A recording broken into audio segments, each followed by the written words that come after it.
നല്ല മഴക്കാലമൊക്കെ തുടങ്ങിയിരിക്കണു അല്ലേ? രാവിലെ 6:30 ആയപ്പോഴേക്കും ആൾ എണീറ്റ് പോകുന്നുണ്ട്. അപ്പം ഞാൻ വിചാരിച്ചു എന്നാൽ കാശിക്കുട്ടൻ്റെ കൂടെ പുറത്ത് പോയി മഴയൊക്കെ ഒന്ന് കണ്ട് ആ ഒരു തണുപ്പൊക്കെ ഒന്ന് ആസ്വദിച്ച് അവിടെ അങ്ങോട്ട് നിൽക്കാമെന്ന്. അങ്ങനെ കുഞ്ഞിനെ എടുത്ത് ഞാനിങ്ങനെ പുറത്തേക്കൊക്കെ നടന്നു കേട്ടോ. അവനും ഇഷ്ടമായി. നല്ല തണുത്ത ക്ലൈമറ്റ്. പൊതുവേ ചൂടാണല്ലോ എല്ലാവർക്കും പ്രശ്നം. തണുപ്പ് കുറച്ച് ഇഷ്ടമാണ്. പക്ഷെ പണ്ടത്തെ പോലെ അല്ലല്ലേ ഇപ്പം മഴ പെയ്യുമ്പോൾ. നമുക്ക് പേടിയും കൂടെ ഉണ്ട്, എന്തെങ്കിലും ആപത്തും കൂടെ വരുമോ എന്നുള്ളത് അല്ലേ. അപ്പം ഞാൻ കുഞ്ഞിനെയും കൊണ്ട് പുറത്ത് പോയിട്ട് മഴ കാണുമായിരുന്നു. നല്ല മഴ പെയ്യുന്നുണ്ട്. കൂട്ടത്തിൽ ഇടിമിന്നലും കൂടെ തുടങ്ങിയപ്പോൾ പേടിച്ചു പോയി. അപ്പം തന്നെ കിടന്നു. ഇറുക്കി പിടിച്ച് കിടക്കുകയാണ് കേട്ടോ എന്നെ. ശരിക്കും നല്ലോണം പേടിച്ചു. അപ്പോൾ പിന്നെ ഞാൻ ഗേറ്റിൻ്റെ അവിടെ നിന്ന് കുറച്ചും കൂടെ അകത്തേക്ക് അങ്ങോട്ട് നീങ്ങി നിന്നു കേട്ടോ. പിന്നെ സൈഡിൽ പിന്നെ ഇടിമിന്നലൊക്കെ അങ്ങനെ നിന്നു.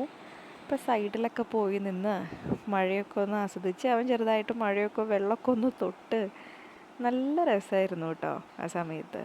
അപ്പോൾ കണ്ണനാണെങ്കിൽ ഇതൊന്നും അറിഞ്ഞിട്ടില്ല, അസലായിട്ട് ഉറങ്ങുകയാണ്. പിന്നെ ഇടയിൽ കുറേ സമയമൊക്കെ അങ്ങനെ കഴിഞ്ഞു പോയി കേട്ടോ. അപ്പോൾ മഴയാണല്ലോ, ഒരു മടി പിടിച്ച ദിവസം. അപ്പോൾ രാവിലത്തെ ഭക്ഷണമൊക്കെ തട്ടിക്കൂട്ടി ഞങ്ങൾ എന്തൊക്കെയോ അങ്ങനെയൊക്കെ കഴിച്ചു. പിന്നെ ലഞ്ചിലേക്ക് കടന്നു. അപ്പം ഞാൻ വിചാരിച്ചു ഒരു തട്ടിക്കൂട്ട് സാമ്പാർ ഉണ്ടാക്കാമെന്ന്. അങ്ങനെ ഫ്രിഡ്ജിലുണ്ടായിരുന്ന എന്തൊക്കെയോ കഷ്ണങ്ങളൊക്കെ ഇട്ട് കുറച്ച് സാമ്പാർ പൊടിയും കൂടെ ഇട്ടിട്ട് ഒരു തട്ടിക്കൂട്ട് സാമ്പാർ. പിന്നെ കുറച്ച് പയർ നന്നാക്കിയതുണ്ടായിരുന്നു, അപ്പം അതെടുത്ത് മെഴുക്കുവരട്ടി ഉണ്ടാക്കി. പിന്നെ ഒരു മാങ്ങ ചമ്മന്തിയും കൂട്ടത്തിന് കറുമുറു കുറച്ച് പപ്പടം എടുത്തു കേട്ടോ. അങ്ങനെ ചൂടോടെ ഞങ്ങൾ ലഞ്ച് കഴിച്ചു. സംഭവം മടിയായിരുന്നു, തട്ടിക്കൂട്ടിയിട്ടാണ് എല്ലാം ചെയ്തതെന്നൊക്കെ ഉണ്ടെങ്കിലും ഈ മഴക്കാലത്ത് ഇതൊക്കെ സൂപ്പറാണ്, ഇതൊക്കെ ധാരാളമാണ്. മാങ്ങ ചമ്മന്തി കഴിക്കുകയാണ് കേട്ടോ, വലിയ ഇഷ്ടമാണ്. മാങ്ങ വെറുതെ നുറുക്കി കൊടുത്താലും ഇഷ്ടമാണ്, ചമ്മന്തി ആയാലും ഇഷ്ടമാണ്. അച്ഛനും മക്കൾക്കും ഫേവറേറ്റാണ്. ഇപ്പോഴാണ് കറണ്ട് പോയിട്ടുണ്ടായിരുന്നത്.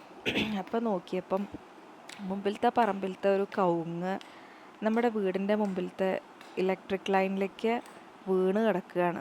നല്ല കാറ്റുണ്ടായിരുന്നു ഈ രാവിലെ. അങ്ങനെ ഞങ്ങളുടെ ഡിവിഷൻ്റെ ഗ്രൂപ്പിൽ ഇത് അടുത്ത വീട്ടിലുള്ള അങ്കിള് പോസ്റ്റ് ചെയ്തിട്ടുണ്ടായിരുന്നു. അപ്പോൾ ഒരു മാക്സിമം ഒരു അരമണിക്കൂർ കേട്ടോ. അപ്പോഴേക്കും KSEBന്ന് 2 ചേട്ടന്മാർ വന്നിട്ടുണ്ടായിരുന്നു. അവർ വന്ന് കയറൊക്കെ കെട്ടി അതൊക്കെ വെട്ടി ഒതുക്കി.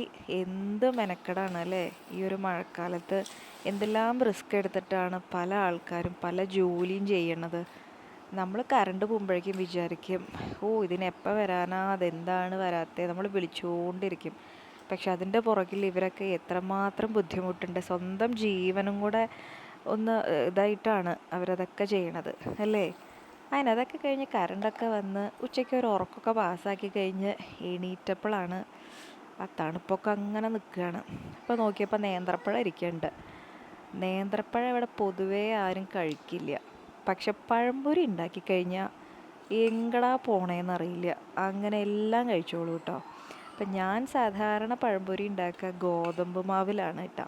അപ്പോൾ അത് കുറച്ച് ഗോതമ്പ് പൊടിയൊക്കെ എടുത്ത് മഞ്ഞൾപ്പൊടിയും പഞ്ചസാരയും ഉപ്പും ഒക്കെ എടുത്ത് രാവിലത്തെ ദോശയുടെ മാവ് ഉണ്ടായിരുന്നു, അപ്പോൾ അത് 2 സ്പൂൺ ഒഴിച്ചു.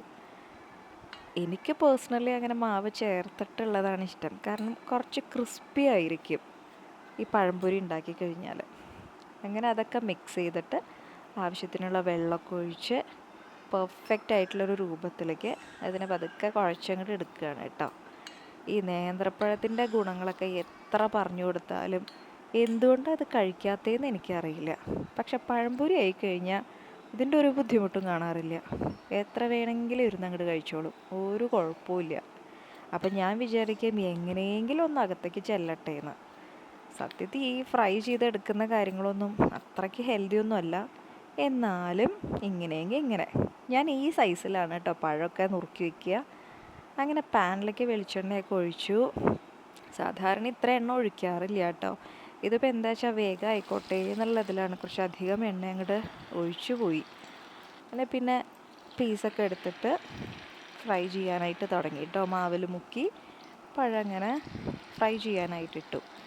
എനിക്ക് ഈ നീളനെ ലെങ്തി ആയിട്ട് ഇങ്ങനെ വലിയ പീസായിട്ട് പഴം കട്ട് ചെയ്യുന്നതിനെക്കാട്ടിലും ഇങ്ങനെ ചെരിച്ചിട്ട് നമ്മൾ സ്ലൈസ് ചെയ്യില്ലേ, എനിക്കിങ്ങനെ ചെയ്യാനൊക്കെ കുറച്ചും കൂടെ ഇഷ്ടം.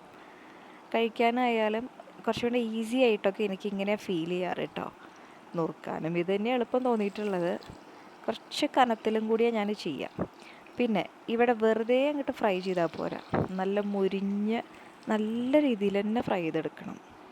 അങ്ങനെ ഒരു 10 മിനിറ്റ് കൊണ്ട് നല്ല കറുമുറു ക്രിസ്പി ആയിട്ടുള്ള പഴംപൊരി ഇവിടെ റെഡി ആയിട്ടുണ്ട് കേട്ടോ.